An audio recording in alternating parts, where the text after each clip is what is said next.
আসসালামু আলাইকুম। পলিস কিচেন থেকে আমি পলি বলছি। আপু এবং ভাইয়া যে যেখান থেকে আমার ভিডিওটি দেখছেন সবাইকে স্বাগত।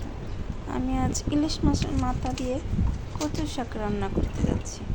আমি কচু শাকটা কীভাবে রান্না করি সেইটাই আপনাদের সাথে শেয়ার করব। এই তো আমি কচু শাকগুলো ছোটো ছোটো করে কেটে নিয়ে ভাপ দিয়ে নিয়েছি। এখন আমি কচু শাকটা বসিয়ে দেব। কড়াইতে তেল দিয়ে দিব। তো তেলটা দিয়ে দিয়েছি। এখন আমি দুটো তেজপাতা দিয়েছি। আমি সবসময় দুটো তেজপাতা দিই, তেজপাতাটা দিলে শাকটা অনেক ভালো লাগে। আর এই যে রসুন দেওয়ার পরে পেঁয়াজ কুচি, কাঁচামরিচ কয়েকটা দিয়েছি। আর এটাতে মশলা তেমন যাবে না এই শাকটাতে। আর আমি পেঁয়াজের সাথে তো লবণ দিয়ে দিই না, এটা আমি তো সবসময় লবণটা পেঁয়াজের সাথে দিই। এখন আমি ভালো করে নেড়ে চেড়ে নিচ্ছি। এতে আমি একটু আদা রসুন বাটা দিয়ে দিচ্ছি। আদা রসুনটা খুব অল্প, আর রসুন দেখা যায় অনেকে বেটে দেয়, আবার কুচিয়ে দেয়। আমি সবসময় বেটে দিই, কিন্তু এখন হাতে সময় নাই দেখে কুচি যাই দিয়ে দিচ্ছি।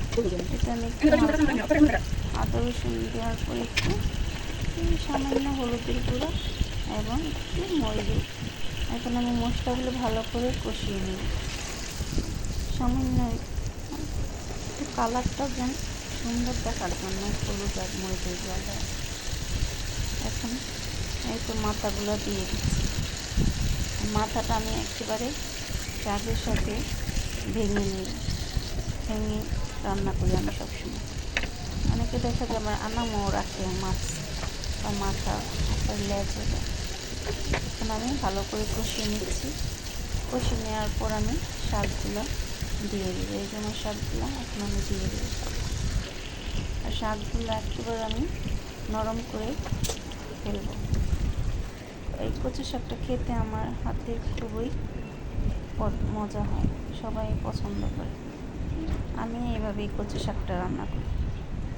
আর এখানে আর কিছু দেওয়া লাগবে না। যদি অনেক সময় কচু শাক সবসময় খেলাম অনেকটা মিষ্টি হয়, আবার মিষ্টি হয় না। যদি কেউ একটু মিষ্টি খেতে চায় শাকটা, তাহলে এখানে একটু হালকা চিনি দেওয়া দিতে পারেন। তোমার কচু শাকটা হয়ে আসছে।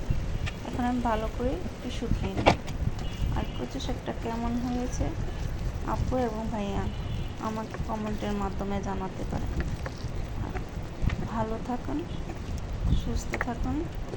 আল্লাহ হাফেজ। আসসালামু আলাইকুম।